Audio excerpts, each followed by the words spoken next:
Assalamualaikum warahmatullahi wabarakatuh. Balik lagi bareng gue Irsal di Kris. Jumpa lagi di segmen asupan sebelum tidur. Kali ini gue bakal membahas sebuah cerita, atau lebih tepatnya kisah hantu Herlina, yang diketahui sebagai seorang santriwati di salah satu pesantren di kota Lamongan, yang kini telah berubah menjadi sosok hantu yang pendendam. Bagaimanakah kisah selanjutnya? Mari kita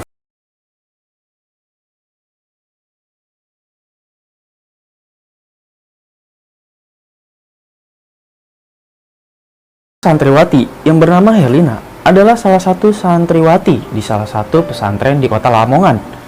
Ya, Herlina ini merupakan anak yang cantik dan sangat ramah.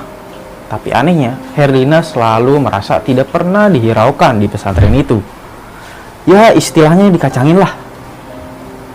Suatu hari, demi mendapatkan perhatian, dia mencuri batu cincin akik dari seorang kiai yang mengajar di pesantren sana.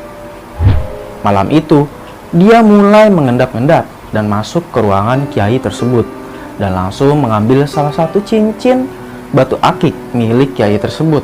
Tapi saat dia sedang menjalankan aksinya, ada notif lah, ketutup bunyinya. Tapi saat dia sedang menjalankan aksinya, dia ketahuan nih sama santri lain yang kebetulan pada saat itu ia lewat di depan ruangan kiai. Lalu kemudian melaporkan ke pihak pengurus pesantren.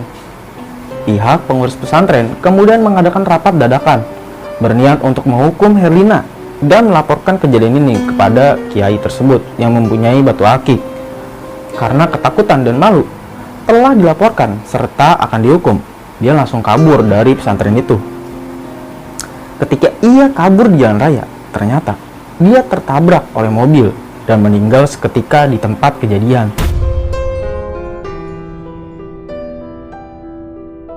Pihak dari pondok pesantren tidak mengetahui kalau Herlina meninggal di jalan saat ia kabur dari pesantren. Orang tua Herlina pun yang mengetahui bahwa anaknya meninggal sontak kaget dan juga tidak rela anaknya meninggal dengan kondisi yang mengenaskan. Apalagi setelah tahu kalau anaknya meninggal karena kabur dari pesantren, sebab akan dihukum karena dituduh mencuri. Orang tua Herlina kemudian nekat pergi ke dukun ilmu hitam yang konon bisa menghidupkan arwah yang sudah meninggal. Karena diliputi rasa kecewa dan marah terhadap pihak pesantren, orang tua Herlina meminta dukun tersebut untuk menghidupkan kembali arwah Herlina yang telah meninggal untuk membalaskan dendamnya. Akhirnya jasad Herlina hidup kembali, diisi dengan arwah hantu penasaran. Dan sang dukun meminta satu syarat, yaitu setiap malam Jumat Kliwon, Herlina harus meminum darah. Ya, minum darah.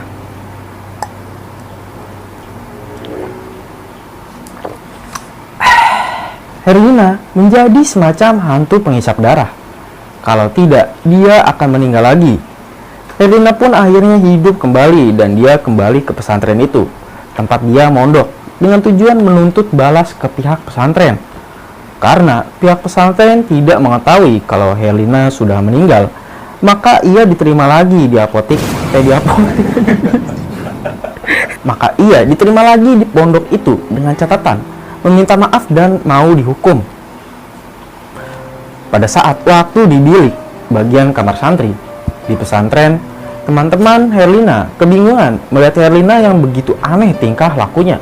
Berbeda sebelum dia saat kabur, wajahnya tampak pucat dan dia lebih sering diam, tidak seperti biasanya. Teman-teman Herlina pun merasa tambah aneh ketika Herlina membawa koper yang isinya berbau busuk. Teman-teman Herlina curiga kalau Herlina menyimpan sesuatu di dalam koper tersebut. Teman-temannya pun berinisiatif untuk mengecek apa isi di dalam koper tersebut waktu Herlina tidak ada. Dan teman-teman Herlina kaget waktu melihat koper tersebut yang isinya ternyata darah yang berbau sangat busuk. Teman-teman Herlina pun memilih diam karena takut ketika tengah malam Herlina meminta petugas atau pengurus pesantren untuk mengantarkannya ke kamar mandi. Karena dia takut untuk ke kamar mandi sendirian.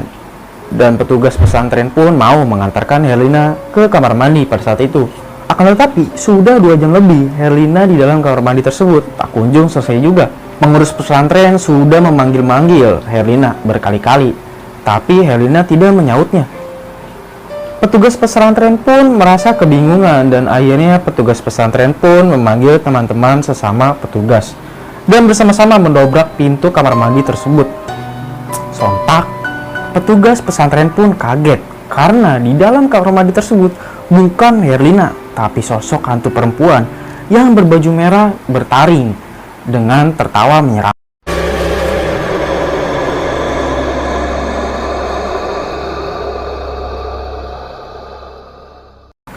Para petugas atau pengurus pesantren yang mendobrak akhirnya pun lari terbirit-birit dan melaporkan kejadian tersebut ke kiai di pesantren.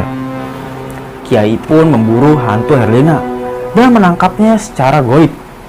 Setelah berhasil menangkapnya, lalu ia mengurungnya di dalam sebuah botol. Lalu botol tersebut dibuang oleh kiai pesantren sejauh-jauhnya. Dan kiai pun berpesan kalau tidak ada satu orang pun yang boleh menemukan botol tersebut demi keamanan pesantren dan biar tidak ada korban lagi. Akhirnya pihak pesantren pun ke rumah orang tua Herlina untuk mendapatkan kabar kalau Herlina telah meninggal dunia karena kecelakaan dan akibat orang tuanya tidak terima. Lantas Herlina hidup lagi dengan bantuan seorang dukun ilmu hitam. Anjir, ngeri banget.